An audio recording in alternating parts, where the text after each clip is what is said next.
Oke, jadi ada 3 kasus sebenarnya. Nanti kita mungkin tidak akan sampai ke bagian itu karena itu agak bagian belakang sekali.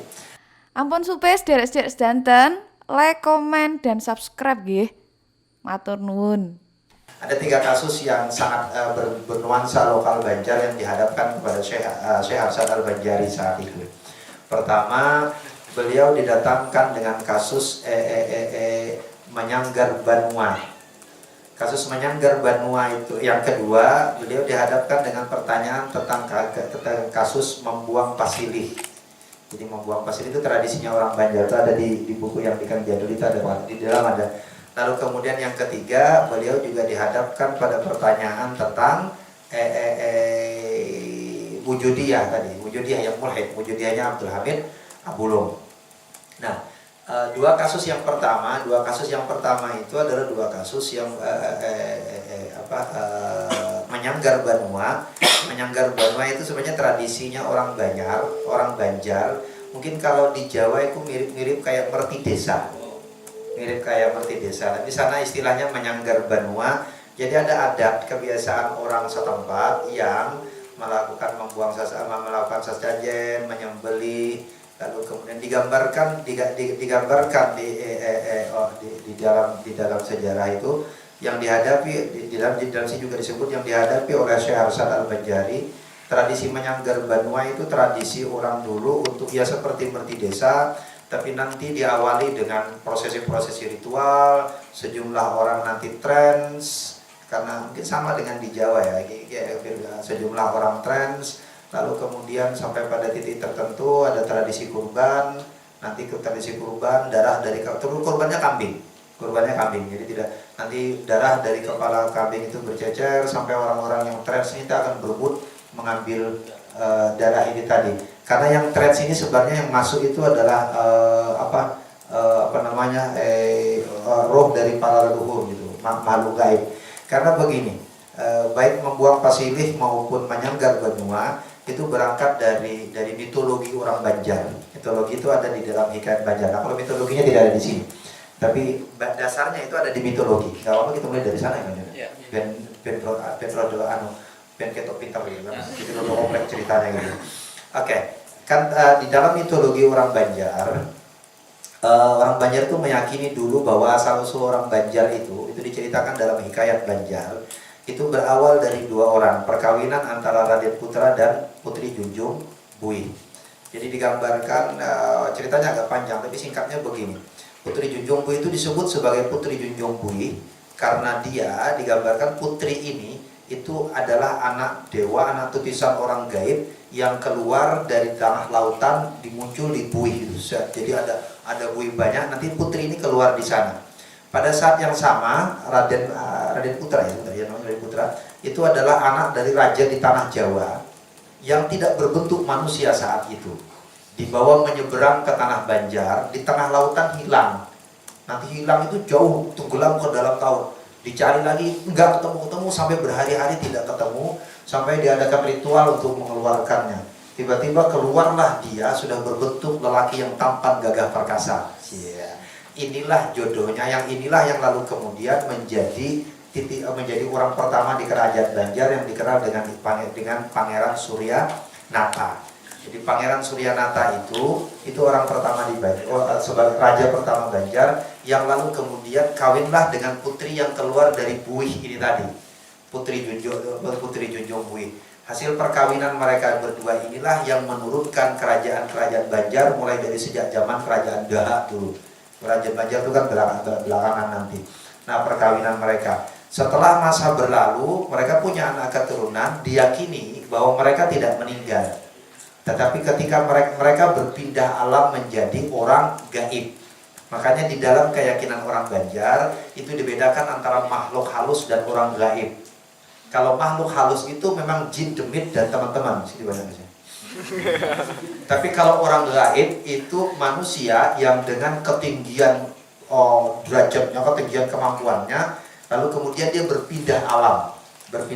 Nah, raja-raja awal orang Banjar ini diyakini menjadi makhluk gaib. Jadi orang gaib. Orang Banjar menyebut orang gaib, bukan makhluk gaib, orang gaib. Jadi orang gaib ini yang pindah alam tadi, dan mereka sampai sekarang masih ada. Dan itu diyakini oleh banyak orang Banjar, mereka masih ada, mereka bisa muncul di mana saja. Bahkan di beberapa tempat tuh ada trackingnya. Ada trackingnya bisa diikuti. Saya ketika aliyah dulu, kebetulan asrama saya, tempat saya tinggal pertama, dilalah lagi kamar saya, itu trackingnya beliau. Jadi tracking beliau dengan pasukan berkudanya. Tapi untungnya saya tidak indigo. Teman saya sekamar kan 6 orang, ada satu yang indigo. Udah berkali-kali lihat pasukan berkuda itu, nanti meluk saya, lewat pik. Saya nggak lihat, lewat aja. Karena ketakutan cuma dia. Memang pada hal yang begitu, demen tidak jadi orang indigo. Nah indigo kan lihat kan. Oke, jelas pasti ada penjelasannya macam-macam. Tapi saya mau bicara tentang keyakinannya, Itu yang diyakini sebagai orang gaib. Nah, orang gaib. Nah, pada saat peristiwa ritual menyanggar Banua ini tidak sekedar mendatangkan makhluk halus, jin dan sebagainya, tapi sebenarnya memanggil orang-orang gaib ini untuk datang sama-sama. Nek coro kita itu memberkati lagi kampung ini, benora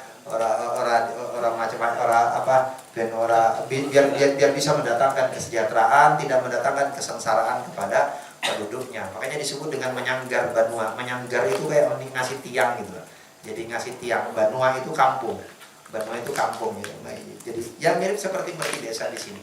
Makanya kemudian di dalam proses itu sejumlah orang ya seperti biasa diberikan sajen dan sebagainya. Sejumlah orang lalu kemudian datang dengan berjalan, ada perempuan, mayoritas perempuan. Nanti perempuan ini semuanya trans. Ketika trans itu diyakini bahwa orang-orang gaib ini datang masuk ke tubuh-tubuh mereka untuk memberkati, menghadiri upacara ini. Termasuk nanti makanya sesembahan dan sebagainya, sajian dan sebagainya, sembelihan, kurban itu menjadi makanan mereka. Dalam satu episode peristiwa menyanggar Banua itu yang digambarkan tadi ketika kambing disembelih, darahnya keluar, maka orang-orang yang trans ini berebut akan mengambil darahnya. Wah, itu sebenarnya ritual itu mungkin juga ditemukan di tempat lain ya, ritual yang hampir sama. Tahun 2003 sampai 2005 saya ngeriset orang-orang Kaharingan. Ritualnya sebenarnya hampir mirip, tetapi di Kaharingan korbannya adalah babi. Jadi ketika babi ditumbak, kan bukan disembelih kan, sambil trans kan mereka keliling sambil trans keliling, bawa tumbak, bawa mandau, nanti ditumbak, nanti pakai mandau ditusuk, kan bunyi kan suaranya ngikan, cicip bagus, ditusuk, nanti darahnya melepas, darah muncrat itu, orang-orang yang trans ini akan rebutan, ngambil darah itu dan menyapukan seperti makanan, dan itu puncak dari upacara, udah betul. Oke, itu satu peristiwa menyanggar Banua. Yang kedua membuang pasilih. Membuang pasilih ini juga sama. Membuang pasilih ini tradisi untuk memberkati. Jadi kalau dulu membuang pasilih itu kayak tradisi untuk inaugurasi para raja. Makanya peristiwa itu disebut dengan peristiwa Badudus. Jadi pemandi-mandi. Badudus itu pemandi-mandi itu juga untuk memberkati, sama mendatangkan makhluk orang gaib ini tadi, mendatangkan para leluhur orang gaib, lalu kemudian bahkan ada ritual, ada urut-urutan nyanyian, ada urut-urutan lagu, yang lagu-lagu ini adalah lagu-lagu kesukaan orang gaib. Jadi dan gak boleh ketukar, karena urut lagu itu pertama mengundang, kedua melayani, ketiga memberi hiburan, keempat persiapan selesai, lagu terakhir itu penutup. Jadi kalau lagu terakhir ketukar ke depan, pulang sebelum acara mulai. Itu gak boleh, dan memang begitu, itu ketat sekali mereka urut lagu. Saya tidak hafal urut lagu itu satu persatu, tapi itu dijelaskan di banyak. Jadi urut lagu tuh gak boleh tukar itu. Ya tadi ya urutannya sangat saklek gitu kan. Tiba-tiba disuruh pulang pada lagu kelima dimulai duluan gitu kan. Ini orang belum datang sudah suruh pulang gitu kan. Nanti lagu pertama kepindah terakhir itu gak pulang-pulang untuk orang gaib gitu. Itu aja terus nempel. Ya, nah lalu upacara ini sebenarnya lagi-lagi upacara mengundang orang-orang gaib datang untuk memberkati raja yang baru. Tapi kemudian karena kerajaannya sudah runtuh, upacara ini dilanjutkan. Untuk sekedar memberkati siapa saja yang mau mendapatkan berkat gitu kan. Ya dengan upacara bermandi-mandi berdudus teman. Nah, dua pertanyaan ini dihadapkan sama Syekh Arsyad Al-Banjari. Pertanyaan ketiga, Ditanyakan lagi tentang Abdul Hamid Abulung. Nah, ini yang Wujudiyah tadi. Kalau ini cerita udah sering kita. Ya Wujudiyah Abdul Hamid Abulung persis ceritanya sama persis dengan Syekh Siti Jenar tentang diundang. Man undang siapa? Abdul Hamid nggak ada, yang ada Tuhan. Datang lagi utusan kedua, raja manggil lagi, ngundang siapa? Ngundang Tuhan. Tuhan nggak ada, yang ada Abdul Hamid dan seterusnya gitu kan. Ditanyakan sama Syekh Arsyad Al-Banjari. Akhirnya Syekh Arsyad memberikan fatwa bahwa persis seperti fatwa Wali Songo. Jadi sama itu ceritanya, persis seperti fatwa Wali Songo bahwa wujudiyahnya Abdul Hamid Abulung adalah wujudiyah yang mulhid. Karena wujudnya yang mulhid maka dia dihukumi riddah, dihukumi kufur. Karena kufur maka darahnya halal, maka dihukum pancung. Dan digambarkan dia berkali-kali tidak bisa dipancung, tidak bisa dipancung, tidak bisa dipenggal. Bahkan ketika bahkan dibenam di air, itu ceritanya macam-macam sampai akhirnya darahnya pun ketika berhasil ditebas itu mengalir mengeluarkan kata-kata la ilaha illallah Muhammadur Rasul. Kan sama dan sampai sekarang makamnya Abdul Hamid Abulung itu masih ada di. Nah itu bedanya sama Syekh Siti Jenar. Syekh Siti Jenar gak ada makamnya ya? Ada juga. Oh ketemu juga. Wis sampai. Syekh Abdul Hamid Abulung sampai sekarang makamnya ada dan tidak jauh dari lokasinya Syekh Arsyad Al-Banjari sebenarnya. Lokasi makamnya masih di sekitaran situ.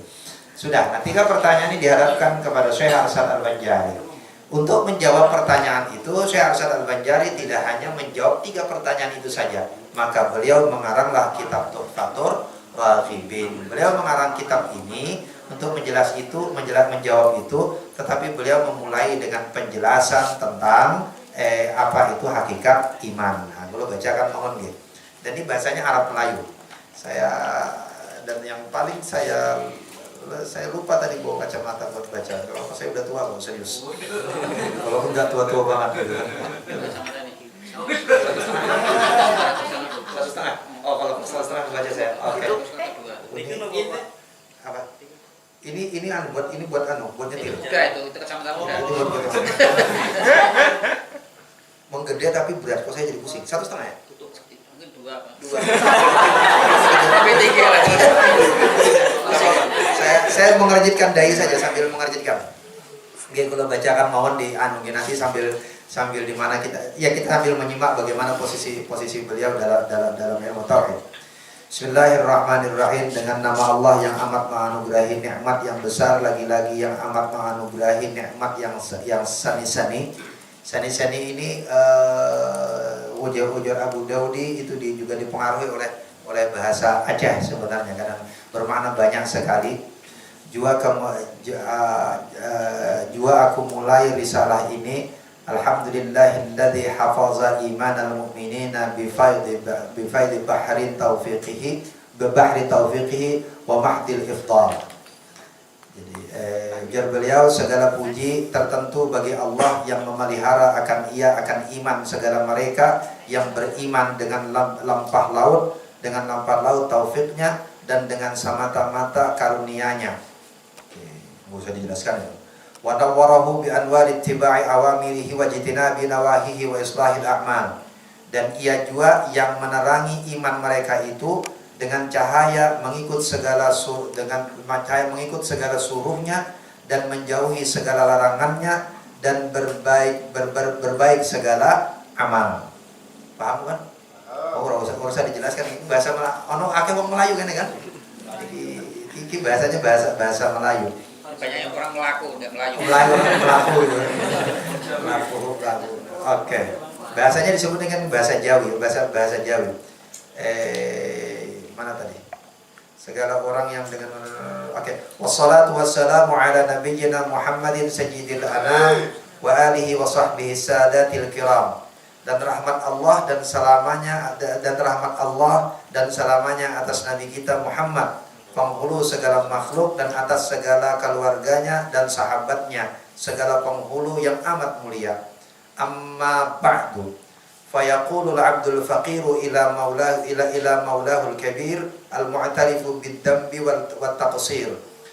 Muhammad Arsyad bin Abdullah Al-Banjari ghafarallahu walil muslimina rabbahul bari. Adapun kemudian daripada itu, maka berkata hamba yang fakir kepada Tuhannya yang maha besar lagi yang mengaku dengan berdosa dan taksir, yaitu Muhammad Arsyad bin Abdullah Al-Banjari, mudah-mudahan mengampuni baginya dan bagi sekalian orang yang Islam oleh Tuhannya yang menjadikan sekalian alim. Lamma kana lisaniyil hijratin nabawiyyati ala sahibiha afdalus salati wa azkat tahiyyati thamaniyatun wa thamanuna wa mi'atun wa alfun. Manakala adalah bagi tahun Hijriyah Nabi atas yang ampunya di rahmatullah yang amat lebih dan haluannya yang amat suci 1188 tahun. 1188. Masehinya tahun berapa itu? 1700 sekian. Hijriahnya 1188. Masehinya kayaknya 1770-an. Kayaknya di situ ada meja tulisannya apa? Di situ disebutkan tuh. Oh, atau di sini. Di sini literasi ini disebut sebenarnya. Oke. Thank you guys. Jangan lupa subscribe, like, and comment. Matur suwun. Terima kasih. Thank you so much.